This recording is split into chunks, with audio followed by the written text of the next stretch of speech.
Hello, അപ്പം ഇനി നമുക്കൊരു അടിപൊളി സർപ്രൈസ് ഗിഫ്റ്റ് ബോക്സ് സെറ്റ് ചെയ്താലോ. ആളൊരു ചോക്ലേറ്റ് ഫ്ലേവർ ആണെന്നുള്ളത് ഇത് കണ്ടപ്പോൾ നിങ്ങൾക്ക് മനസ്സിലായിട്ടുണ്ടാവുമല്ലോ. ചോക്ലേറ്റ് മാത്രമല്ല, നല്ല സൂപ്പർ ആയിട്ടുള്ള ഒരു ടോപ്പും പിന്നെ അതിക്ക് മാച്ചിങ് ആയിട്ട് ഒരു ഷോളും കൂടി നമ്മൾ ഇതിന്റെ അടിയിൽ വെച്ച് കൊടുക്കുന്നുണ്ട്. ഇനി നമുക്ക് ഇതിന്റെ മുകളിൽ ചോക്ലേറ്റ്സ് അറേഞ്ച് ചെയ്യണമല്ലോ. അപ്പോൾ അതിനായിട്ട് ഞാനൊരു തെർമോക്കോളിന്റെ പീസ് ഇതുപോലെ കട്ട് ചെയ്തിട്ടൊന്ന് വെച്ച് കൊടുക്കുന്നുണ്ട്. പിന്നെ നമുക്ക് ചോക്ലേറ്റ്സ് അറേഞ്ച് ചെയ്യാൻ കുറച്ചുകൂടി ഈസി ആയിരിക്കും. ആളുടെ ഫേവറേറ്റ് ആയിട്ടുള്ള കുറച്ച് ചോക്ലേറ്റ്സ് ആണ് നമ്മളിതിൽ വെച്ച് കൊടുക്കുന്നത്.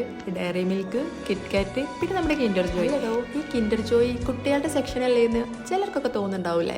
എന്ത് കുട്ടികൾ, എല്ലാവരും ഈ കുട്ടികളായിട്ട് തന്നെ വലുതാവുന്നത്. അപ്പോൾ അതിലൊന്നും വലിയ കാര്യമില്ല. ഇനി ഇതൊക്കെ ഒന്ന് മാന്യമായ രീതിയിൽ അറേഞ്ച് ചെയ്തിട്ട് നമുക്ക് ബാക്കി വരുന്ന ക്യാപ്പിൽ ഫ്ലവേഴ്സ് വെച്ച് കൊടുക്കാം കേട്ടോ. കൂടെ ഒരു ബർത്ത്ഡേ കാർഡ് കൂടി നമ്മൾ വെച്ചെടുക്കുന്നുണ്ട് കേട്ടോ. ഇനി എങ്ങനെയുണ്ടെന്നുള്ളത് ഒന്ന് നോക്കിയാലോ.